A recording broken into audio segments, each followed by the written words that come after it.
राहुल दिल्ली जाने के लिए एक प्लेटफॉर्म पर ट्रेन का इंतज़ार कर रहा होता है। और जब ट्रेन का इंतज़ार कर रहा होता है तो प्लेटफॉर्म पर इधर उधर घूम रहा होता है। और जब इधर उधर घूम रहा होता है तो ट्रेन आने में कुछ ही समय बाकी था, तो आगे बढ़कर जाता है तो वो क्या देखता है कि जो एक सीमेंट की ब्रांच बनी होती है उस ब्रांच पर लोग बैठते हैं।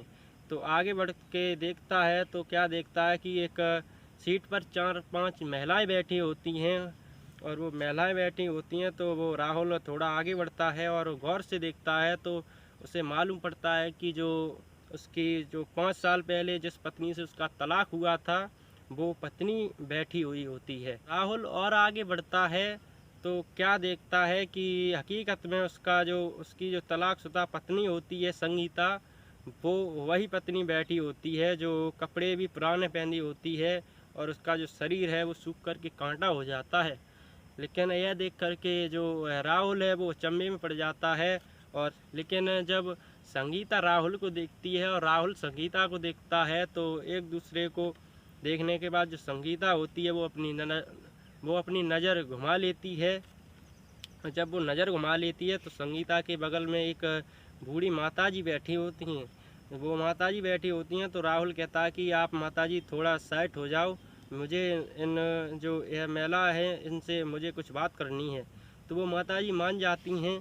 और जब वो माताजी मान जाती हैं तो राहुल अब जो पत्नी के बगल में बैठ जाता है और उसके पास बैठ जाता है। संगीता से पूछता है कि आपका यह हाल क्या है, और जब आपने मुझसे तलाक ली थी तब आप बहुत तंदुरुस्त थीं, लेकिन आपका यह हाल कैसे हुआ और क्या हुआ। तो संगीता राहुल की तरफ देखती है तो उसके आंसू निकल आते हैं।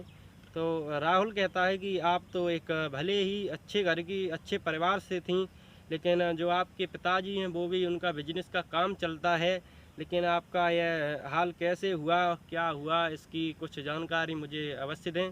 तो जो संगीता है वो कुछ बोल नहीं पाती है, कुछ कह नहीं पाती है और वो रोने लगती है।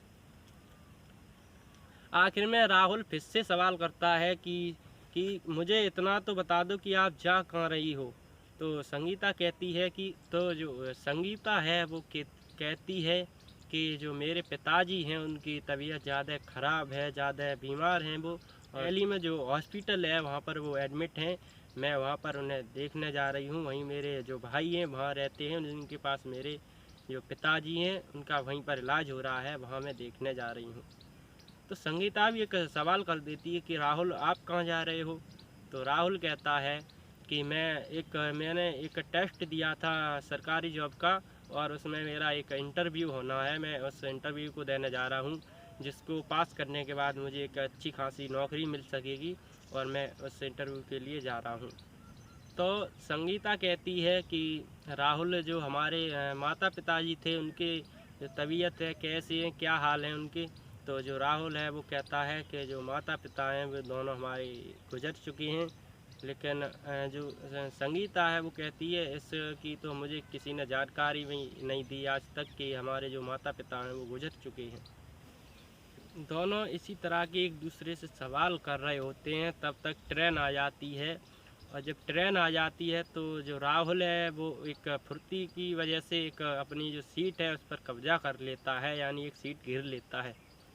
और जब सीट घेर लेता है तो पीछे पीछे जो उसकी पुरानी पत्नी है संगीता वो भी आ रही होती है। तो वो प्यार से उस पत्नी को बुला लेता है और कहता है आइए आप मेरे पास बैठिए। तो उनको भी वो उसी सीट पर बैठा लेता है। और जब वो दोनों एक सीट पर बैठ जाते हैं तो और जो कहानी है ज़िंदगी की वो कहानी आगे शुरू होती है, और एक दूसरे से और कहानी आगे बढ़ाते हैं। तो जो संगीता है वो कहती है कि राहुल आपने अभी तक शादी की या नहीं की, कोई विचार बनाया या नहीं बनाया। तो राहुल मना कर देता है कि मैंने अभी तक नहीं शादी की है और ना ही मैंने कोई विचार बनाया था शादी करने का, क्योंकि जो पत्नी के साथ में हमारी जो शादी हुई थी वो पत्नी छोड़ के चली जाती है। तो उसके बाद मैंने सोचा कि इसी तरह से अब ज़िंदगी हम काटेंगे, इसी तरह ज़िंदगी गुजारेंगे। तो जो राहुल है वो राहुल भी संगीता से सवाल कर देता है कि भला तुम बताओ तुमने अभी तक कोई शादी का विचार किया, शादी की है या नहीं। तो संगीता भी सिर हिला देती है और कहती है कि राहुल मैंने भी अभी तक शादी नहीं की है और ना ही मैंने करने का कोई विचार बनाया था। इसी प्रकार दोनों में बातें चल रही होती हैं, तब तक जो है ट्रेन में एक चना बेचने वाला व्यक्ति आ जाता है। तो जो राहुल है वो संगीता से कहता है कि संगीता, मैं एक बात कहना चाहता हूँ आपसे। तो जो संगीता है वो कहती है, बोलिए, आप बोलिए, निश्चिंत होके बोलिए। तो जो राहुल है वो चने वाले को पास में बुलाता है और दो जगह जो चना होते हैं 20-20 रुपए के, दो जगह वो चना खरीद लेता है और कहता है कि सभी लोग अपना नाश्ता कर रहे हैं तो हम भी दोनों इस नाश्ते को कर लें। तो जो संगीता है वो मना कर देती है कि नहीं, मैं आपकी जो कोई भी चीज़ लेनी नहीं चाहती, मेरा कोई भी इस समय आपके ऊपर कोई भी अधिकार नहीं है। तो जो राहुल है वो कहता है ऐसा कुछ भी नहीं है, ऐसा ज़िंदगी में चलता रहता है और हम तो एक दूसरे के पति पत्नी है पुराने, लेकिन ऐसा चलता रहता है। तो ज़्यादा कहने के बाद जो संगीता होती है वो चना है जो उसको दोनों लोग खा लेते हैं और इसी तरह बातें चलती रहती हैं। तब तक ट्रेन आगे बढ़ जाती है और इसी प्रकार दोनों चलते रहते हैं। फिर जो राहुल है वो कहता है कि संगीता, जो जो माता जी हैं आपकी, वो उनकी तबीयत कैसी रहती है, वो क्या कर रही हैं? तो संगीता कहती है कि जो मेरी माता जी हैं उनको तो 2 साल पहले वो गुजर चुकी हैं। और ऐसा कहने के बाद संगीता रोने लगती है और कहती है जो मेरे पिताजी हैं उनकी भी तबीयत ख़राब चल रही है अभी। फिर जो राहुल है वो कहता है कि तब आपने मेरी एक भी बात नहीं मानी और आपने मेरे ऊपर झूठे इल्ज़ाम लगाए और उसके बाद आपने जो 4 लाख पैसे लिए थे, 4 लाख रुपए लिए थे मुझसे, उनका क्या किया, क्या नहीं किया।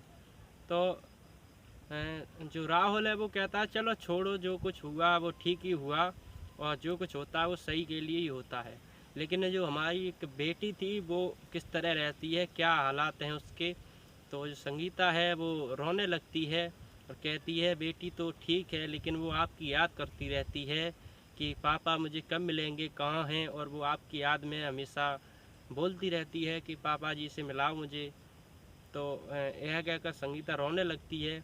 लेकिन कुछ नहीं, राहुल कहता है कि संगीता, यह बताओ कि आपने अभी तक कुछ काम किया या नहीं किया, जो मुझसे 4 लाख रुपए लिए थे आपने, उनका कोई बिजनेस शुरू किया या क्या नहीं क्या किया। तो संगीता कहती है ऐसा मैंने अभी तक कुछ भी नहीं किया है, लेकिन 2 घरों में मैंने एक झाड़ू पोंछा का काम करना शुरू कर दिया है, जिससे मुझे कुछ पैसे मिल जाते हैं और वो पैसे से हम जो हमारी बेटी है उसकी पढ़ाने की फ़ीस मैं भर देती हूँ। बस इतना ही मैंने अभी तक जो काम है वो शुरू किया है। तो राहुल कहता है कि तुमने ये बात मुझसे छुपाई, बहुत गलत किया। जब मैं तुमसे घर पे काम करने के लिए बोलता था तो तुम इस तरह से इनकार कर देती थी, लेकिन अब आप इस तरह के काम कर रही हो, इसमें कोई शर्म नहीं लगती आपको? तो संगीता कहती है कि मजबूरी तो कुछ भी करा सकती है। राहुल भी अपनी बात विस्तृत करते हुए कहता है कि संगीता, जो हमारी जो भाभी थी वो भी कुछ समय पहले गुजर चुकी हैं और घर में अब कोई नहीं है और जो खाना है वो भाई बना लेते हैं। और जो तुम्हारी जो हमारी भाभी हैं वो भी ख़त्म हो चुकी हैं कुछ समय पहले, इसलिए घर पे कोई नहीं है। और जो मैं पहले कुछ उद्यम करता था, यानी शराब वगैरह पी लेता था, वो भी हमने अब छोड़ दिया है और बिल्कुल शांत मूड में रहते हैं। तो संगीता जब सुनती है कि भाभी गुजर चुकी हैं तो वो सोचती है कि बहुत गलत हुआ।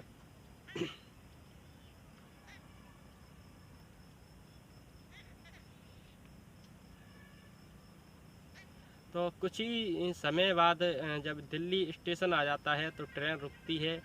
तो जो राहुल है वो कहता है आप कितने दिन में आओगी? तो संगीता कहती है कि मैं अब ट्रेन से नहीं आऊँगी, बस से आऊँगी। तो राहुल कहता है आपको कितने दिन लग सकते हैं? तो संगीता कहती है लगभग 2-3 दिन बाद मैं आऊँगी। तो जो राहुल है वो भी कहता है हम भी आज जा रहे हैं, तो कल हमारा टेस्ट है, एक दिन वहाँ रुकेंगे, तो उसके बाद हम आएंगे। तो आप जब घर पे जाओ तो मुझे भी बता देना, हम भी साथ ही चलेंगे। तो संगीता कहती है कि जी हाँ। तो उसके बाद दोनों वो अपने ऑटो से चल लेता है और वो संगीता अपने ऑटो करती है और वो अपनी साइड पर चल देती है। और राहुल जब टेस्ट देता है तो वो टेस्ट में पास हो जाता है और वो टेस्ट में पास होने के बाद जो 80,000 रुपये पर मंथ की उसकी नौकरी लग जाती है। तो वो जो उसकी पत्नी होती है उसके पास फ़ोन करता है और उसे बताता है। तो वो पत्नी भी खुश हो जाती है और कहती है बहुत ही अच्छा हुआ जो आपकी जॉब लग गई।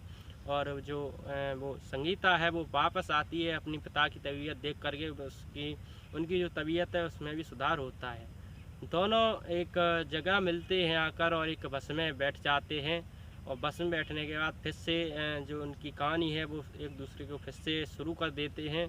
तो संगीता है जो वो कहती है कि राहुल, जो आपकी जॉब लग गई अच्छी बात है, लेकिन मैं आपसे एक बात कहना चाहती हूँ, अगर आप कुछ कहें ना तो राहुल कहता है आप निश्चिंत होकर बोलिए। तो संगीता कहती है कि मेरी जो गलती मुझसे हुई थी मैं उसके लिए बहुत पछतावा हो रहा है मुझे, और मैं आपसे कहना चाहती हूँ कि मेरा अब कोई नहीं है इस संसार में आपके सिवा।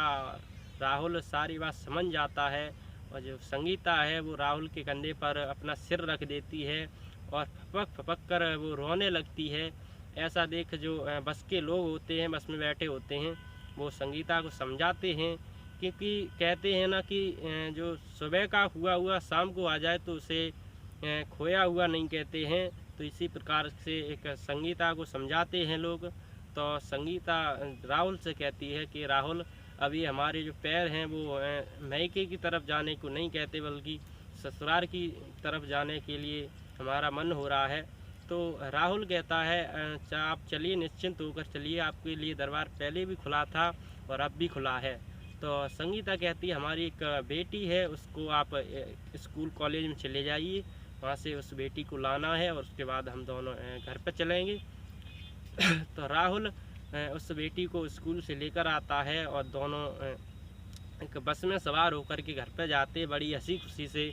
जैसे उनके जो भाई हैं राहुल के, वो लोग देखते हैं तो वो भी एकदम खुश हो जाते हैं और एक दूसरे किस तरह से मिल जाते हैं कि उनको यह पता नहीं रहता, खुशी का ठिकाना नहीं रहता है।